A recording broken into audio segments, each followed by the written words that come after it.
Cara mengatasi kebiasaan menunda-nunda dengan teknik ilmiah. Kamu pasti pernah ngalamin ini. Duduk di depan laptop, ready buat kerja atau belajar, tapi tiba-tiba malah kepikiran buat nonton video lucu di YouTube atau scroll TikTok. Akhirnya, waktu berlalu begitu ojo, dan kerjaan gak selesai. Relate banget kan? Tenang, kamu gak sendirian dok. Sebagian besar dari kita pernah ngalamin yang namanya menunda-nunda. Tapi ada kabar baik, menunda-nunda itu bukan sifat kamu.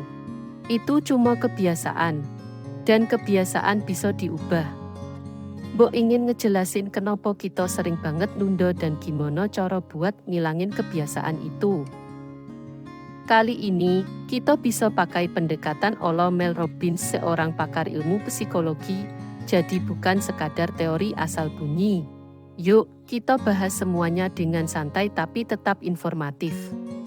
Pertama-tama, kita perlu paham dulu nih, kalau procrastination itu bukan identitas kamu. Maksudnya, kamu bukan seorang penunda. Kamu cuma punya kebiasaan menunda-nunda.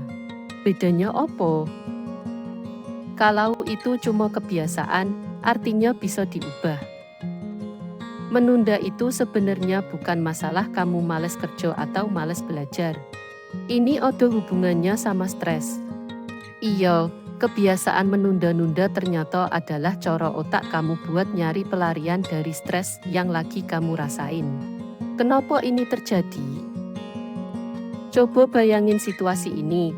Kamu lagi punya banyak masalah di hidup kamu, entah itu masalah hubungan sama pacar, masalah keluarga, atau mungkin kondisi keuangan yang lagi kacau. Kamu stres banget gara-gara semua itu.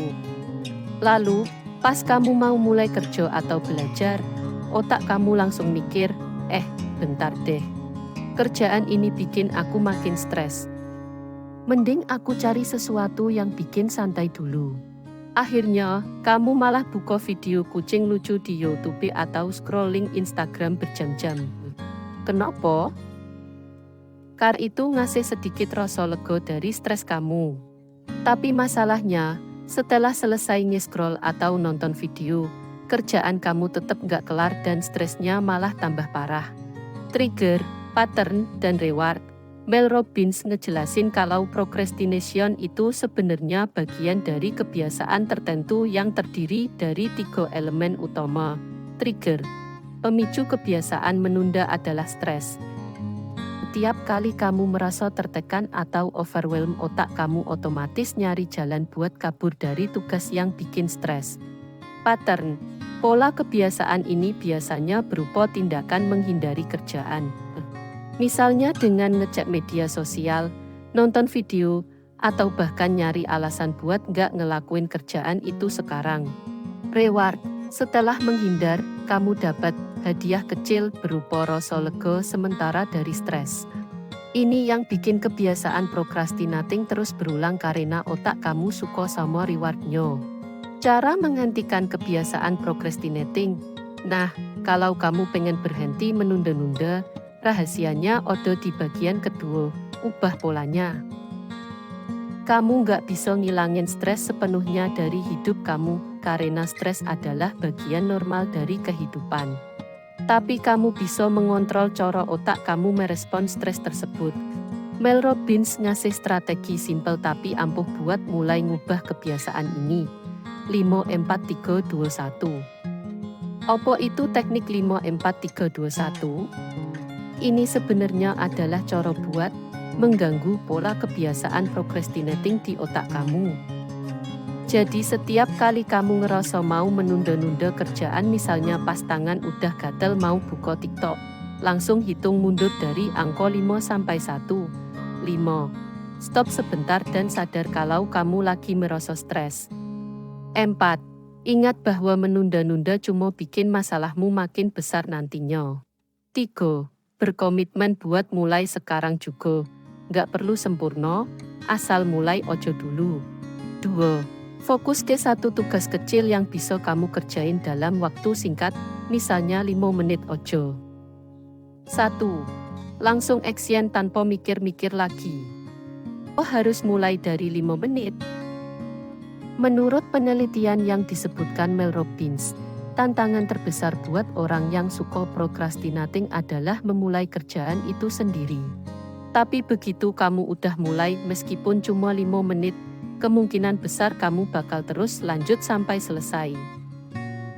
Ini karena otak kita punya mekanisme unik yang bikin kita lebih gampang nerusin sesuatu daripada berhenti di tengah jalan. Jadi triknya adalah, jangan fokus ke tugas besar yang bikin stres, tapi pecah jadi tugas kecil yang gampang dikerjain dalam waktu singkat.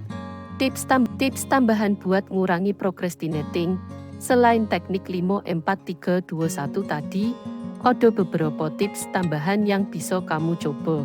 Buat to-do list simple.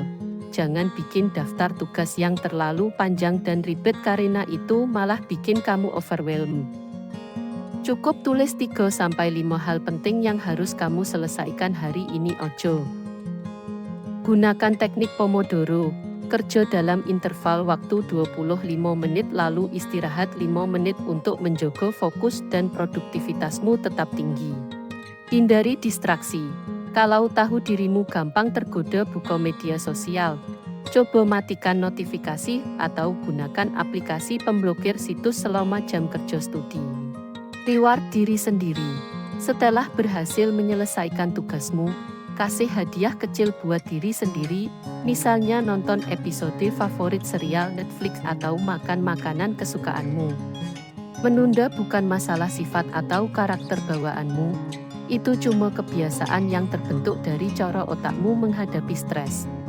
Dengan teknik sederhana seperti 5, 4, 3, 2, 1 dan strategi lainnya, kamu bisa pelan-pelan ngubah pola tersebut dan jadi lebih produktif tanpa harus merasa overwhelmed terus-terusan.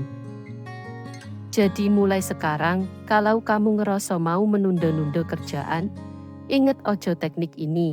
Hitung mundur dari 5, dan langsung mulai tugas kecil selama 5 menit ojo. Siapa tahu, kerjaan jadi lebih cepat selesai. Selamat mencoba ya, Ndok.